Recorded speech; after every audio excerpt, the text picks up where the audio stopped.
pretty loud in my ears. Let me lower my volume. After passing through and rounding the corner, I see a solitary figure walking downhill towards the small town below. The color of her hair and tapping a volcano are unmistakable. Arthur, you said that she's like the most tallest person you've ever seen. I quickly walked after her, which seems to catch her attention without a word even being said. Hi, Lily. She takes a moment to raise the voice, slightly adjusting her head to face a bit more towards the source of my voice. As she does. Hisao? Yep, that's me. No, phone! No! No! She seems to have good memory for voices. The fact that she actually remembered is a pleasant surprise. Good evening. What brings you here? Once again, she gives a small polite bow. Once again, I reply kind before realizing I didn't do so. Well, people would think you were a jerk for not doing it. No. Just going to town, you? My, what a coincidence. Doing the same thing, eh? What are we, Canadian, eh? I usually go shopping on Fridays. She pauses for a moment, suddenly looking a little lost. That said, Hanako usually comes into town with me. Not lost, but worried. The two seem to keep pretty close tabs on one another. It's kind of surprising that Hanako would just forget Lily like that. I noticed her reading in the library. She's probably just got caught up in the book. She let out a small sigh of relief. Thank you. She has this habit of doing that. Avid reader? Right, seems like being around crowds of people, so reading away from everyone to relax a bit. Although she probably didn't intend it, I can't help but grimace as I recall my first meeting of her. Also, Edgar, if you are watching this, I know the feels are not gonna hit you until a long time, at least until like 50 episodes, because I can only record 10 minutes, unless I do editing, and in saving it takes a bit of time, so, you know, sorry. I guess I'll just send you the message that has the feels episode, and I think I'll name it the feels. Hardly wanted to bring it up, I remained silent as we continue to walk down the quiet road. Tack, tack, tack, tack. The road berth for the cars and suits of Yamako. Increasingly far behind the car, rustling of the leaves, and the measured tapping of blades coming against the side of the car that can be heard. Kinda nice, especially compared to the hustle and bustle of where I used to live. Before I know it, I've relaxed so much in a loud yawn before I could control it. Escapes before I could control it. Ugh. Tired? Yeah, been running ragged these past few days. Doesn't understand for sure. Transferring into a different school would be bad enough, but nothing like this. Well, hopefully everything will settle down for you. The festival's got everyone in Spain right now, and you've been popped on in the middle of things. For a moment I hesitate because of the downtown, so Frank decided to give me full toss. I guess Yamako's kinda different though. I mean, the formality surrounding everything, the isolation around it, not to mention the most obvious difference. Kind of a whole different mindset. I suppose I get used to it though in time. She gets a matter of fact knock, I give my answer, feels like my she's supporting in the flock of students is shepherding, along with class due to and Hanako. Well, not tonight, I got to get the thoughts of my chest. Looking on the bright side, one can see it as a new chance for a new beginning.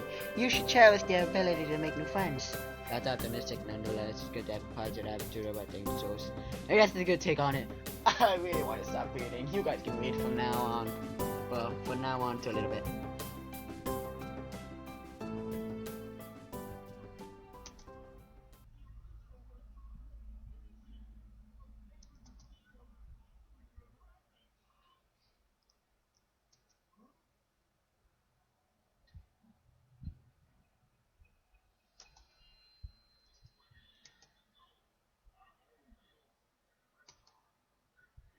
Well, now, that is quite lucky. I was just about to go to the convenience store myself. Ow, I just cracked my jaw. Looks like I'll be in your care again. Done. Thanks. To every watch at the store, my pace is carefully slow to remain beside her compared to my usual walking pace. Hers is quite a bit slower, but that's not without its reason. Aura Mart. This is totally a 7-Eleven. I'm sorry, but this is 100% a 7-Eleven. What is this name? After that couldn't be more than several minutes, I guess I have an objective. This challenge is pretty small. Without further ado, we make our way inside of a greeting from the counter. Soup or noodles. Some other stuff. Some drinks. More drinks. Japanese. Beer. Mind if I tag along with you? Usually Hanako would help me, but seeing as she's not here, takes a moment before I realize what she means. Considering she wouldn't be able to read any of the labels, shopping without any help would be a bit painful. That said, I can't shake the feeling that she'd had this idea since I was coming in. Sure, it'd be my pleasure. I grabbed 2 well-used red baskets from the small stack beside the entrance, handing one to Lily. She lays it on the ground, putting her school bag in, retracting her cane and sliding it through the basket's handle before picking it back up in her right hand. Wait, if she doesn't use her cane, oh god! Before I can complete the thought, she comes beside me and pinches the cuff of my uniform in her slender fingers. Is this alright? Sure. I have no reason not to accept. I can think of worse things than shopping with a pretty girl holding on to me, even if it is out of necessity. We navigated out through to the store, not one of the occasional passing customers seemed to bat an eyelid. Considering how close Hanako is, I guess seeing students from there must be entirely normal for the local residents. As we reach each aisle, I just quickly check with Lily, find out what she needs to. I grab along with what I'm looking for and put out my items to the respective batches. I guess it's the same routine she and Hanako follows every Friday. Right, all that's left is the bread, and that should be my shopping done. Do you need anything else, Lee? No, this should be everything. Off we go then! We have a quick side trip to the bakery section. Make our way to the register. The line thankfully is almost non-existent. It's not long before we both paid for our food and are out of the door.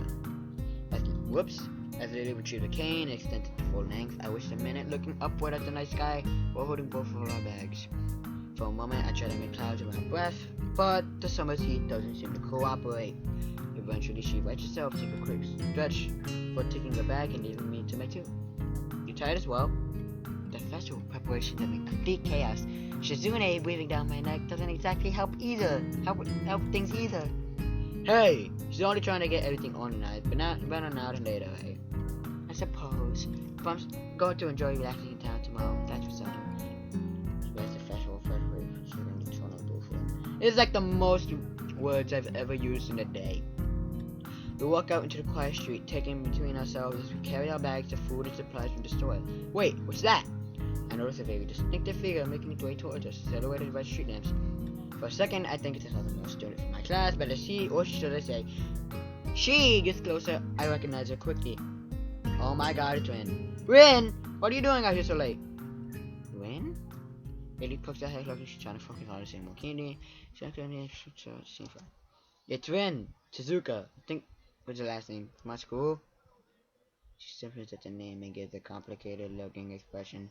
Something like a forced fusion of a composed smile and a painful cringe. Ah, I understand. I guess Lily knows Rin too. What's Hanako these days? Rin turns to look at us, looking terribly out of it. I'm not entirely sure she recognizes either of us. At least she doesn't acknowledge it if she does. She looks like a zombie. Or a statue. Or a statue of a zombie. But slowly, some symptoms of understanding seem to light in her dark eyes. This is something she must react to. Rin blinks once. Wait, let me see her blink. Rin blinks once very thoroughly. Hello. ... There was an awkward pause. Everyone waiting for someone else to say something. What are you doing here this late?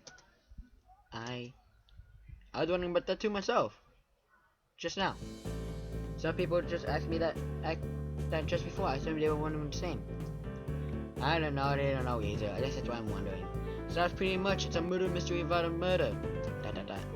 They were going that way.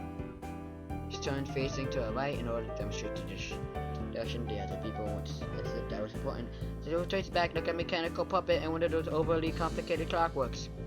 For a person who gets into pushing of being the quiet type, Rin really does use a lot of words to say things. That just doesn't mean a lot to be said. Sure, if she's finished. I say nothing, neither does Lily. Seems equally robbed of words from time being. What? I think that both of us, and the fact that it's just scared that any response might provoke her to continue. A stupefied that a reaction doesn't faze her at all. She's looking at us, expecting a calm and of expression on her blank face. She seems to be that kind of person, always so relaxed.